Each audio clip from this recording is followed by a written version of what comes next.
안녕하세요. 이한희 목사입니다. 요즘 자꾸 준비가 안 된 상태에서 영상을 켜게 되네요. 제가 지금 어쩌면 좀 정리가 안 된, 논리적인 전개가 안 되는 그런 말씀을 여러분들에게 드릴 수가 있습니다. 그러니까 뭐 영상을 끄셔도 좋고 한번 들어보고 싶으신 분들은 들어보시기를 바랍니다. 자꾸 제가 이게 영상을 켜는 이유가 한국교회를 생각하면 너무 속이 상해요. 진실된 것들은 가려지고 외면받고 거짓말이나 술수가 더 농도가 짙으면 짙을수록 사람들은 불나방처럼 몰려들고 특별히 요즘 박혁이라는 인물에 대해서 이제 좀 연구를 하고 그 스승 TV 조슈아에 대한 그런 자료들을 좀 보다 보니까 또 그 비슷한 다른 사역자들이 드러나게 되고 그들이 어떻게 사역을 했고 어떻게 사람들의 영혼을 갈취하는지 그런 것들을 보게 되면서 가짜로도 얼마든지 진실성 있는 그런 사역처럼 보일 수 있구나라는 것을 새삼 느끼게 되는데 오늘 또 그런 자료를 접했습니다. 또 흑인 목사 중에 한 사람이 너무나도 해외에서는 인지도 있고 능력의 선지자, 사도로 알려져 있는 사람이에요. 근데 결론부터 말씀드리면 70 몇 억을 띄어먹고 집회도 하지 않고 먹튀를 해가지고 이제 이 사람이 이제 전과자가 된 것 같습니다. 근데 놀라운 것은 사기꾼인데 사역이 너무 진지하고 막 휠체어에서 사람이 일어나고 귀신이 떠나가고 그리고 여러분 가짜인데 회중을 얼마나 모을 수 있는지 아십니까? 그 사람이 해외 곳곳 가는 곳마다 정말 우리나라 월드컵 경기장만한 그 경기장을 꽉꽉 사람들이 채워집니다. 근데 그 가짜가 인도하기 때문에 그 집회의 실황이 가짜 같은가? 그렇지 않아요. 너무 그 간절하고 사람들이 울부짖고 그 가짜에게 안수받으면서도 막 축사받으면서도 너무 진지하고 그 연기할 때는 좀 티가 나잖아요. 근데 연기라고 보기에는 너무 진실해 보이는 그런 눈물들, 통곡 이런 것들이 일어나거든요. 어떻게 그런 일이 일어날까? 근데 여러분 우리 성도들의 진실한 그런 열망, 하나님의 은혜를 받고자 하는 열망, 그 거룩한 감정, 그리고 그 신실함이 얼마든지 사탄에게 거짓된 세력에게 먹잇감이 될 수 있다는 것을 알아야 합니다. 조금 이렇게 하나님 앞에 다가서고자 하고 진실한 마음이 있는 성도들이 오히려 순진한 면이 있고 찬송가 몇 개, 찬양 그것도 잘 준비된 세팅된 그런 찬양팀이 누군가가 굉장히 또 뜨겁게 인도해주면 함께 막 끌어오르는데 진짜 마음이 확 열리거든요. 그러면 자기도 모르게 막 그 어떤 감정에 심취해가면서 뭔가를 느끼게 되고 막 눈물을 쏟아내고 그런 거짓된 사역자가 중심에 있어도 그 월드컵 경기장만한 그 경기장의 회중이 정말 뜨겁게 달아오를 수 있다. 근데 결론은 사기예요. 휠체어에서 일어나는 것도 사기. 때로는 실제로 그 사역자에게서 초기에 그런 능력들이 나타나다가 이 사역자가 그것을 통해서 얻을 수 있는 명성과 물욕 이런 것들에 빠지면서 계속해서 자기 안에 능력이 나타나야지 이제 그런 것들을 계속 얻을 수가 있으니까 변질되는 경우도 있고 그러면서 가짜가 되고 막 이제 세팅해서 가짜를 연출을 하고 그런데 여러분 그런 가짜들이 가는 곳에 불나방처럼 엄청난 사람들이 진지함을 가지고 몰려들어서 얼마든지 그런 가짜들의 그런 밑밥이 될 수 있다는 것이 참 남의 일 같지를 않고 이제 곧 우리나라에도 그런 또 한 번의 그런 쓰나미가 이제 닥쳐올 것 같아서 참 걱정이 됩니다.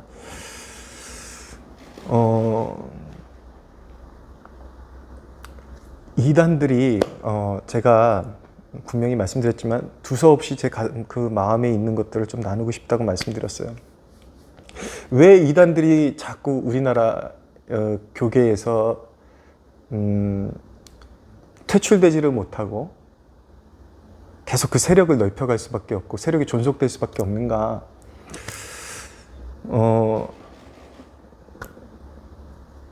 그 이유는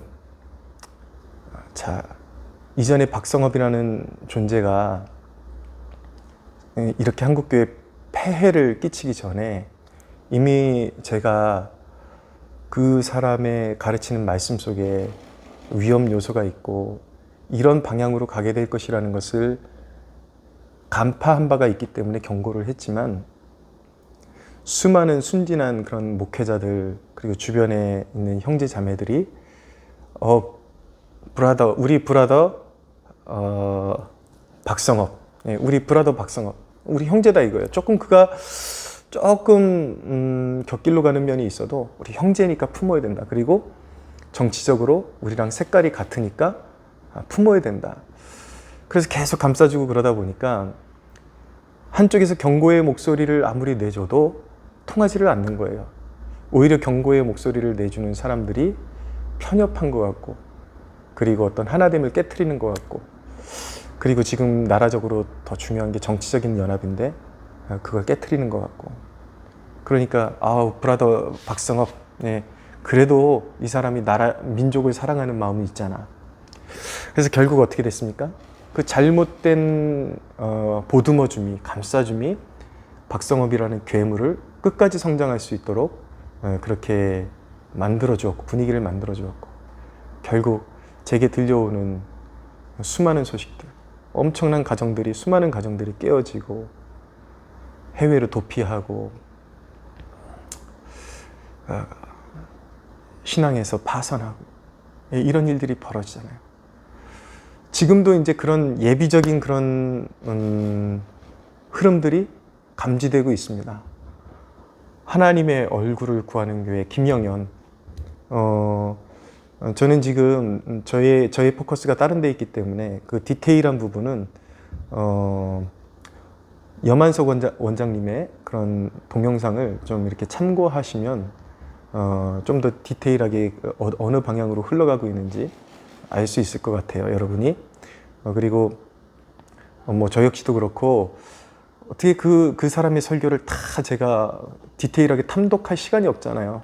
그렇지만 어느 정도 흐름은 알 수 있죠. 썸네일을 보면은 어느 흐름으로 갈 수 있고 그러나 이제 단순히 썸네일만 보고 완전한 판단을 할 수 없으니까 어떤 경우에는 그걸 이제 설교를 탐독을 해야 되고 그런데 지금 김영현이가 어떻게 흘러가고 있냐면 이미 시한부 종말론에 깊숙이 이제 빠져 있습니다. 이전에 박성업도 그렇게 빠지기 전에 그의 설교 속에 복선이라는 게 있거든요. 이 설교자가 자꾸 반복하는 말이 있어요. 그러면 무언가를 준비하고 있는 거예요. 어느 날 그가 그렇게 탈선하는 것이 아니라 그의 설교의 방향성이 이렇게 탈선하게끔 이렇게 이끌어가는 방향성이라는 게 있다고요. 근데 그걸 캐치하면은 어떤 유의 일이 일어날 것인지를 대략 짐작을 할 수가 있습니다. 근데 김영현이가 지금 그런 조짐이 이미 농후하게 나타나고 있습니다. 2030년부터 7년 대환란이 시작된다고 하고 그 7년 대환란 후에 주님이 재림하신다고 하는 거죠. 그래서 이제 7년 대환란을 잘 견뎌야 되는데 복잡한 거는 얘기하지 않겠습니다. 그 안에 이제 6G니 5G 지나서 6G가 이제 인터넷이 온 땅에 깔려가지고 이제 사람을 감시하고 정신세계를 지배하고 이제 카드가 없어지는 시대 그런 걸 주장하면서 2030년대부터 통제 시대가 오고 7년 대환란을 이제 통과하고 나면은 주님이 오시는데 그러면은 2037년이 되겠죠. 2037년, 38년 근간이 될 텐데 그러면 그때 이제 마지막 주님 오심을 이제 예비하기 위해서 그 7년 대환란을 잘 통과한 백성들이 세계로 흩어져서 이제 복음을 전해야 된다. 그러면 이제 보수 그리스도인들은 또 복음을 전해야 된다. 복음을 전해야 된다. 그 지상 명령이잖아. 거기에 또 빠져버리거든요. 근데 이게 여러분 얼마나 위험한 복선인지 아십니까? 예, 그게 지금 어떤 상황에서 행해지는 설교냐면 그 IM 선교회랑 연대해가지고 또 거기 학교를 차렸잖아요. 김영현이가. 그 학교 10대 아이들한테 주입을 시키고 있는 것입니다. 걔네들이 이제 한 7년 되면 20대가 되겠죠. 20대 초반 좀 넘어가는 애들도 있을 테고 조금 더 어린 애들도 있을 테고 더 위험한 게 뭔지 아십니까? 걔네들은 이제 기존 학교를 다 그만뒀어요. 그만두고 이제 거기가 하나의 대안학교식으로 이제 기숙하면서 먹고 살고 하면서 이 세상이 너무 악하기 때문에 순결하게 믿음을 지켜내고 엘리트로 길러내기 위해서 그런 학교를 하는 거거든요. 그게 엄청 무서운 겁니다, 여러분. 거기서 세뇌가 되는 거예요. 어떤 아이가 거기서 하나 간증을 하는데 뭐 김영현이가 인도하는 뭐 예배에서 받는지 뭔지는 모르겠지만 눈이 열리면서 환상을 보게 되는데 한국교회 목사들이 돈의 노예가 돼가지고 그러니까 애가 말하는데 그 뉘앙스가 정상적인 아이의 뉘앙스가 아니에요. 저 북한에서나 볼 수 있는 세뇌된 그런 말투로 말을 하고 있는 거예요. 한국교회 목회자들이 다 이제 음란해졌고 돈의 노예가 됐고 애 입으로 잘 알지도 못하는 애가 할 수도 없는 그런 표현을 하고 있더라고요. 한국교회에 대한 이제 기성교회에 대한 적대감이 아이의 마음에서 나오고 발산이 되고 있는 거죠. 한국교회는 썩었어요. 이제 음란해요. 그리고 한국교회 목사들은 다 돈의 노예가 됐어요. 걔네들 안에서는. 김영현이는 그 옆에서 흐뭇하게 보고 있고. 그게 무슨 복선이냐면 여러분 지금 김영현이가 박성업의 절차를 그대로 따라가고 있는 것입니다. 그림은 다른 것 같지만 이제 걔네들이 마지막 시대를 짊어지고 어딘가로 파송돼야 되겠죠. 정상적인 선교사의 마인드가 아니라 비정상적인 가정을 깨트리고 모르겠어요. 거기 보낸 자체가 부모들이 원해서 보냈으니까 박성업하고는 그림이 좀 다르겠지만 사회를 등지고 이제 어딘가로 걔네들은 이제 가야 되는 존재가 되는 것이고 그리고 김영현이의 설교의 이제 제목 가운데 이미 탈한국을 준비해야 된다. 이런 것이 나타나거든요. 김영현의 설교의 모든 것들은 다 음모론으로 종결이 됩니다. 근데 여러분 제가 지금 말씀드리고 싶은 것은 무엇이냐면 이런 이단자들이 왜 한국교회에서 계속 명맥을 이어갈 수밖에 없고 세력은 계속 커질 수밖에 없는가? 저는 그 부분을 깊이 생각해 봤는데 물론 미혹의 시대이기 때문에 미혹일수록 사람들의 영혼을 사로잡는 매력이 더 큰 것이 1차적이겠지만 거기에 부수적으로 그 이단들이 성장하고 계속해서 퍼져나가는데 일조를 하는 사람들이 누군지 아십니까? 유명 강사들입니다. 지금도 하나님의 얼굴을 구하는 교회에 지금 굉장히 유명한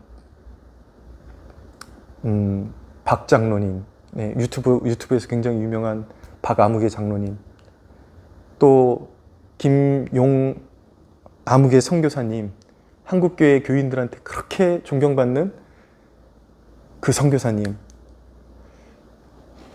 한국교회에서 내노라 하고 인지도 있는 사람들이 이 김영현 같은 존재가 나 당신 존경합니다. 나 당신 존경합니다. 당신의 설교를 언제부터 흠모해왔고 나는 당신 같은 그런 영성을 흠모합니다.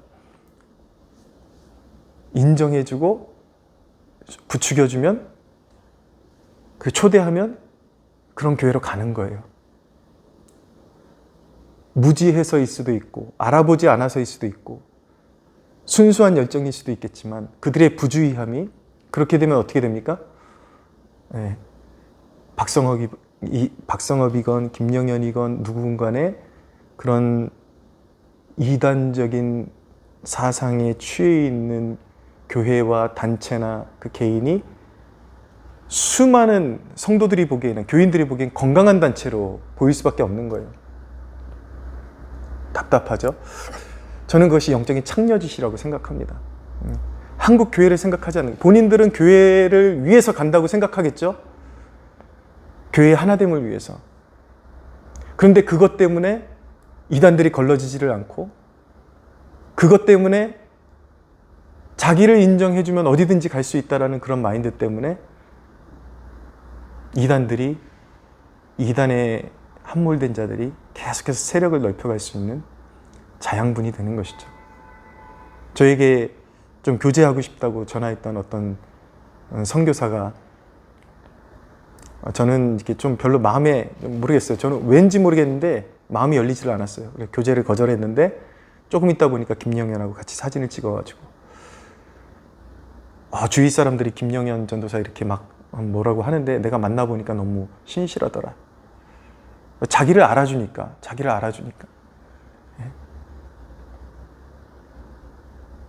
이런 식으로 이제 우리 브라더 김영현, 귀한 인재인데 계속해서 감싸고 가니까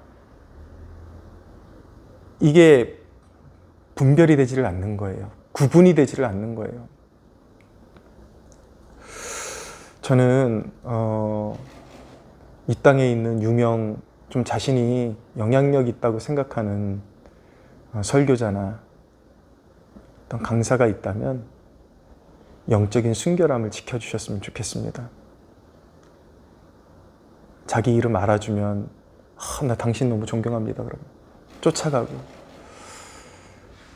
그것 때문에 수많은 가정이 깨어지고 있고, 또 이제 준비 작업, 지금 이제 준비가 하나하나 갖춰져 가고 있습니다. 이제 몇 년 후면은 그 김영현의 열매들이 드러나게 될 텐데 좀 깨어나자고요. 자기의 영달을 위해서 일하지 말고 좀 교회의 순결을 위해서 일하는 한국교회 목회자들, 유명 강사들 되었으면 좋겠습니다.